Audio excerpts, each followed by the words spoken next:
Hello viewers, कैसे हैं आप देख रहे हैं बायोटॉनिक बाय हनीफ। व्यूअर्स, आज का हमारा टॉपिक है ऑस्मो रेगुलेशन इन एनिमल्स, कि जानवर जो है वो किस तरह ऑस्मो रेगुलेशन करते हैं, वो किस तरह वाटर और साल्ट्स की कंसंट्रेशन जो है बॉडी के अंदर मेंटेन रखते हैं, कांस्टेंट रखते हैं या नियरली कांस्टेंट रखते हैं, किस तरह। व्यूअर्स, जैसे हमने पढ़ा था कि एनिमल्स जो प्लांट्स हैं उनको तीन तरह की एनवायरनमेंट का सामना होता है। नंबर 1 थी इक्वेटिक एनवायरनमेंट, नंबर 2 थी जब मॉडरेट सप्लाई होती है वाटर की, यानी उन प्लांट्स को हमने मीजोफाइट्स कहा था, और तीसरा वो था जिनको लिमिटेड सप्लाई ऑफ वाटर होती है, यानी जीरोफाइट्स जिनको हमने कहा था। तो तीन तरह के प्लांट्स थे। व्यूअर्स, यहाँ पे हम अगर एनिमल्स की कैटेगराइज करें एनिमल्स को, तो एनिमल्स जो है ना, मेन कैटेगरीज उसकी दो हो सकती हैं। एक है ऑस्मो कन्फॉर्मर्स। नाम से लग रहा है कि ऑस्मो का मतलब है ऑस्मोसिस, और अगर मैं कन्फॉर्मर्स के सिनोनिम आपको बताऊं तो एक है मॉडरेट, एक है फॉलोअर, एक है उसका ट्रेडिशनलिस्ट। तो क्या मतलब हुआ फिर ऑस्मो कन्फॉर्मर का? यानी वाटर के लिहाज से एनवायरनमेंट और जो ऑर्गेनिज्म हैं दोनों फॉलोअर हैं। क्या मतलब? यानी दोनों का एनवायरनमेंट जो है वो सेम है या ऑलमोस्ट सेम है। मतलब कहने का ये कि वो ऑर्गेनिज्म जो है वो क्या है, वो ऑर्गेनिज्म की जो सराउंडिंग है वो आइसोटोनिक है, आइसोटोनिक एनवायरनमेंट है उसमें। आइसोटोनिक एनवायरनमेंट के अंदर वो प्लांट्स जो है वो रह रहे हैं। अब अगर आइसोटोनिक एनवायरनमेंट है तो उसकी आपको बताई थी कि वाटर जो है वो ना नेट गेन और लॉस जो है वो ज़ीरो है, यानी जितना पानी जो है वो लॉस हो रहा है उतना पानी जो है वो इन भी हो रहा है, तो नेट गेन और लॉस जो है वो क्या है, ज़ीरो है। तो ऐसे एनिमल्स को बोलेंगे ऑस्मो कन्फॉर्मर्स। जैसे मैं आपको एग्जांपल देता हूँ, जैसे हैगफिश, इन्वर्टिब्रेट्स जो है ना वो इसकी एग्जांपल हैं। इन्वर्टिब्रेट्स, मोस्टली इन्वर्टिब्रेट्स जो कि पानी के अंदर रह रहे हैं वो हैं ऑस्मो कन्फॉर्मर्स। ठीक हो गया जी। दूसरी मेन टाइप है, दूसरी मेन कैटेगरी है ऑस्मो रेगुलेटर। ऑस्मो रेगुलेटर नाम से क्या लग रहा है आपको? यानी जो ऑस्मोसिस को रेगुलेट करेंगे कॉन्स्टेंटली, उनको क्या बोलेंगे? Osmo regulator. और ये जो ऑर्गेनिज्म हैं जो पानी को रेगुलेट कर रहे हैं, वाटर और साल्ट्स को रेगुलेट कर रहे हैं, ये याद रखिएगा कि ये हमेशा एक्टिवली रेगुलेट करते हैं। एक्टिवली रेगुलेट और मेंटेन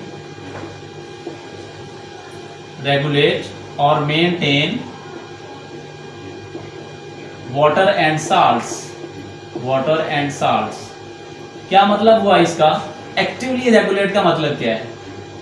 डियर स्टूडेंट्स, आपको बताया था कि दो तरह के प्रोसेसेस होते हैं। एक होता है ऑस्मोसिस और एक होता है एक्टिव ऑस्मोसिस, या एक कह लें कि एक डिफ्यूजन होता है जिसमें मूवमेंट ऑफ मॉलिक्यूल्स होती है from higher concentration to lower concentration without expenditure of energy. उसको हम क्या बोलेंगे? डिफ्यूजन कहेंगे। इसी तरह अगर वाटर मॉलिक्यूल की डिफ्यूजन हो रही है थ्रू सिलेक्टिवली परमिएबल मेम्ब्रेन, तो उसको हमने कहा था ऑस्मोसिस। अब यहाँ पे जो मूवमेंट ऑफ मॉलिक्यूल होगी वो होगी एक्टिवली। इसका मतलब ये होगा कि अब एनिमल्स को एनर्जी जो है वो एक्सपेंड करके वाटर और साल्ट्स की कंसंट्रेशन जो है वो मेंटेन रखना होगी। तो इन ऑर्गेनिजम्स को, इन एनिमल्स को क्या बोलते हैं? ऑस्मो रेगुलेटर्स कहेंगे। तो ऑस्मो रेगुलेटर्स मतलब ये तो जो ऑस्मो कन्फॉर्मर्स हैं इनको तो यहाँ पर डिस्कस करने की ज़रूरत नहीं है, क्योंकि यहाँ पे जो एनवायरनमेंट है वो आइसोटोनिक है। तो एक्टिवली या पैसिवली ये जो है वो ना तो खारिज करते हैं पानी को, साल्ट्स को, नेट गेन और लॉस जो है वो वाटर और साल्ट्स का नहीं होता, तो लिहाजा इसको तो डिस्कस करने की ज़रूरत नहीं। अब अगर हम ऑस्मो रेगुलेटर्स की बात करें तो तीन तरह की एनवायरनमेंट इसको मिल सकती हैं, बिल्कुल ऐसे ही जैसे हमने पढ़ा था प्लांट्स को, कि प्लांट्स में भी हमने पढ़ा था कि तीन तरह की एनवायरनमेंट सराउंडिंग्स जो है वो होती हैं। नंबर 1 थी वहाँ पे, अगर याद हो थोड़ा सा, नंबर 1 कौन सी थी बताइएगा? बिल्कुल, नंबर 1 थी वाटर। सराउंडिंग क्या है? वाटर है, यानी इक्वेटिक एनवायरनमेंट है। और दूसरी जो है वो क्या है? मॉडरेट सप्लाई ऑफ वाटर है, यानी उन प्लांट्स को हमने कहा था मीजोफाइट्स, और तीसरी थी कौन सी कैटेगरी, जीरोफाइट्स, जिनको लिमिटेड सप्लाई ऑफ वाटर थी। तो इसी तरह यहाँ पे भी जो है वो 3 कैटेगरीज हो सकती हैं यहाँ पे, लेकिन उस तरह की नहीं है। तो 3 कैटेगरीज कौन कौन सी हैं जी? या तो ऑर्गेनिज्म जो है वो मैरीन एनवायरनमेंट के अंदर रह रहे होंगे, मैरीन में हम मैरीन या फ्रेश वाटर में रह रहे होंगे, ठीक है। दूसरी है टेरेस्ट्रियल एनवायरनमेंट के अंदर रह रहे होंगे, टेरेस्ट्रियल यानी या तो एक्वेटिक एनवायरनमेंट है। एक्वेटिक एनवायरनमेंट में हमने आपको 2 कैटेगरीज बताई थी, एक मैरीन थी यानी जिसमें सी और ओशंस हैं, और दूसरी जो है वो है फ्रेश वाटर। फ्रेश वाटर में आपको बताया था कि मैरीन और जो सी और जो ओशन है उसके अलावा बाकी जो पानी है उसको क्या बोलेंगे, फ्रेश वाटर। तो उसकी लाइफ, उसके ऑर्गेनिज्म जो है वो कैसे मेंटेन करते हैं। तो मतलब ये हुआ कि हम ऑस्मो रेगुलेटर्स में हम 3 टाइप्स पढ़ेंगे, 3 तरह के ऑर्गेनिज्म पढ़ेंगे। एक वो जो मैरीन के अंदर रहते हुए ऑस्मो रेगुलेशन करेंगे, दूसरे वो जो फ्रेश वाटर में रहते हुए ऑस्मो रेगुलेशन करेंगे, और तीसरे कौन से, तीसरे वो जो खुश्की पर रहते हुए, ड्राई कंडीशन में रहते हुए जो है वो ऑस्मो रेगुलेशन करेंगे। तो 3 तरह की हम रेगुलेशन पढ़ेंगे यहाँ पे एनिमल्स में। पहली टाइप है marine water, marine water osmo regulation, यानी वो ऑर्गेनिज्म जो सी में रह रहे हैं, जो ओशन में रह रहे हैं, वो ऑस्मो रेगुलेशन कैसे करेंगे। इसको मैं आपकी आसानी के लिए जो है वो बना देता हूँ 2 कैटेगरीज या 3 कैटेगरीज में कन्वर्ट कर देता हूँ इसको। एक बनाते हैं हम इसकी जो इन्वर्टिब्रेट्स हैं, यहाँ पे मैंने आपको शुरू में बताया भी है कि इन्वर्टिब्रेट्स, हैगफिश, ये वो हैं जो रह रहे हैं आइसोटोनिक। हालांकि ये समंदर में रह रहे हैं, लेकिन इनकी बॉडी के अंदर साल्ट्स और वाटर की कंसंट्रेशन ऑलमोस्ट उतनी होती है जितनी एक्सटर्नल एनवायरनमेंट के अंदर है। तो लिहाजा हम कह सकते हैं कि ये आइसोटोनिक टू सी एनवायरनमेंट, यानी सी की एनवायरनमेंट के लिहाज से ये क्या हैं, आइसोटोनिक हैं। तो लिहाजा इनको एक्टिवली जो है वो ट्रांसपोर्ट करने की, रेगुलेट करने की ज़रूरत नहीं है। दूसरी कैटेगरी आपको बना के देता हूँ। दूसरी कैटेगरी हम बना सकते हैं कार्टिलेजिनस फिशेस, कार्टिलेजिनस फिशेस। ये किस तरह जो है वो रेगुलेट करेंगे, कार्टिलेजिनस फिशेस। ये 2 तरह से रेगुलेट कर सकते हैं अपने ऑस्मोसिस को, वाटर और साल्ट्स को रेगुलेट 2 तरह से करेंगे, मेंटेन 2 तरह से करेंगे। एक तो ये है कि ये एक्टिवली लूज करेंगे वाटर और साल्ट्स को थ्रू यूरिन वाया गिल्स।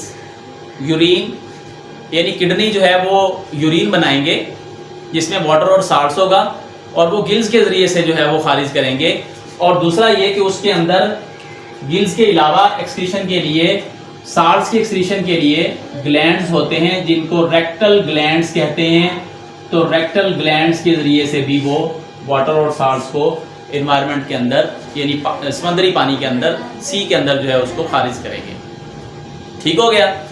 दूसरा ये है कि कुछ कार्टिलेजिनस फिशेस ऐसी होती हैं कि जो अपनी बॉडी के अंदर जो है वो साल्ट्स की मिकदार को लो रखती हैं, लेकिन हम कह सकते हैं कि वो वाटर और साल्ट्स की कंसंट्रेशन जो है वो ज़्यादा है। क्यों? क्योंकि उसमें 2 तरह के जो साल्ट्स जो हैं वो स्टोर करती हैं। वो 2 तरह के साल्ट्स कौन कौन से जी? नंबर 1 है यूरिया, और दूसरा जो है ट्राई मिथाइल अमाइन ऑक्साइड। ये 2 तरह के साल्ट जो है ना वो बॉडी के अंदर स्टोर करती हैं। ठीक है। अब इसकी जो कंसंट्रेशन है यूरिया की, अगर एक्सेसिव हो तो ये जाहिर है टॉक्सिक हो सकती है। तो एक उसकी टॉक्सिटी को ख़त्म करने के लिए एक और कंपाउंड है ट्राई मिथाइल अमाइन ऑक्साइड। तो उसकी टॉक्सिटी को ख़त्म करने के लिए ये जो कंपाउंड है ये उनकी बॉडी के अंदर मौजूद होता है। तो लिहाजा ये 2 साल्ट्स, इसके अलावा और साल्ट्स हैं बॉडी के अंदर जिनको वो स्टोर रखती हैं। तो अपना जो बॉडी का लेवल है वो एक्सटर्नल एनवायरनमेंट यानी सी के लिहाज से जो है उसको मेंटेन रखती हैं। तो कार्टिलेजिनस फिशेज जो है मैंने आपको बताया कि दो तरह से एक्टिवली जो है वो रेगुलेट करेंगी ऑस्मोसिस को। कैसे रेगुलेट करेंगी? या तो वो यूरिन के जरिए से उसको एक्सक्रीट करती हैं एनवायरनमेंट के अंदर। एनवायरनमेंट हालांकि उनका देखें पहले से ही हाइपरटोनिक है, यानी जो अगर समंदरी एनवायरनमेंट देखा जाए, सी का एनवायरनमेंट देखा जाए, तो उसमें साल्ट्स की मिकदार ऑलरेडी ज़्यादा है, लेकिन वो एक्टिवली जो है उनको खारिज करते हैं, यानी एनर्जी लगा के, एनर्जी एक्सपेंड करके जो है उसको खारिज करते हैं। और दूसरा ये कि रेक्टल ग्लैंड्स होते हैं, स्पेशल कुदरत ने रेक्टल ग्लैंड्स बनाए हुए हैं जो खारिज करने में उसको हेल्प करते हैं। इसके अलावा कुछ कार्टिलेजिनस फिशेज जो है वो कंपाउंड जो है, दो कंपाउंड अपने अंदर स्टोर करती हैं, तो वो एनवायरनमेंट एक्सटर्नल के लिहाज से अपनी जो साल्ट्स और वाटर की कंसंट्रेशन जो है उसको मेंटेन रखते हैं। तीसरी टाइप में बनाता हूँ बोनी फिशेज, यानी जो बोनी फिशेज हैं वो कैसे मेंटेन करेंगी। बोनी फिशेज जो हैं वो वाटर के अंदर, सी के अंदर वाटर लूज करेंगी, यानी उनकी बॉडी के अंदर क्या है, हाइपोटोनिक इन्वायरमेंट है, हाइपोटोनिक बॉडी इन्वायरमेंट। तो यहां से वाटर जो है वो लूज होके कहां जाएगा, सी में। तो ये जो फिशेज होंगी ये वाटर को ज्यादा यूज करेंगी, ज्यादा पानी पिएंगी, ज्यादा वाटर का इनटेक करेंगी, तो एज अ रिजल्ट क्या होगा कि साल्ट्स जो हैं वो भी अंदर जा रहे हैं, तो फिर ये कंसंट्रेटेड यूरिन जो है ये बॉडी से खारिज करेंगी। कंसंट्रेटेड यूरिन का मतलब ये है कि उसके जो यूरिन है उसमें पानी की मिकदार कम और साल्ट्स की मिकदार ज़्यादा होगी। अब साल्ट्स की मिकदार ज़्यादा होगी तो वो साल्ट्स जो है वो हाइपोटोनिक एनवायरनमेंट के अंदर साल्ट्स जो है उसको एक्सक्रीट करेंगे, और जो पानी की मिकदार जो है वो कम है, तो पानी की मिकदार कम, बाहर पानी की मिकदार ज़्यादा, तो वो फिर हाइपरटोनिक एनवायरनमेंट के अंदर एक्सेसिव जो है वो साल्ट्स खारिज करेंगी और वाटर जो है वो कम मिकदार में खारिज जो है करती हैं। तो ये बोनी फिशेज जो है वो इस तरह अपने ऑस्मो रेगुलेशन को कंट्रोल करती हैं, यानी कम पानी खारिज करके ज़्यादा साल्ट्स खारिज करके, क्योंकि कंसंट्रेटेड यूरिन जो है वो वाटर के अंदर छोड़ रही हैं। ये ठीक हो गया। तो एक इन्वायरमेंट है मैरीन। अब अगली दो इन्वायरमेंट कौन कौन सी हैं, वो हैं फ्रेश वाटर और टेरेस्ट्रियल। आज हमने पढ़ा कि ऑस्मो रेगुलेशन इन एनिमल्स, वो एनिमल्स की दो मेन कैटेगरीज, एक ऑस्मो कन्फॉर्मर्स, दूसरा ऑस्मो रेगुलेटर्स, और फिर उसके बाद डिफरेंट एनवायरनमेंट के अंदर एनिमल्स की अडॉप्टेशन कैसे है, उसमें मैंने आपको तीन कैटेगरीज मेन बताई हैं, जिनमें से एक जो है वो हमने आज पढ़ी है, वो मैरीन एनवायरनमेंट है। उसके अंदर एनिमल्स जो है वो किस तरह अपने आप को जो है वो मेंटेन रखेंगे, अपनी इंटरनल एनवायरनमेंट को कैसे मेंटेन रखेंगे। क्या आपका कॉन्सेप्ट क्लियर हुआ आज? कमेंट सेक्शन में बताइएगा। देखते रहिए बायोटॉनिक बाय हनीफ। मिलते हैं अगली वीडियो में।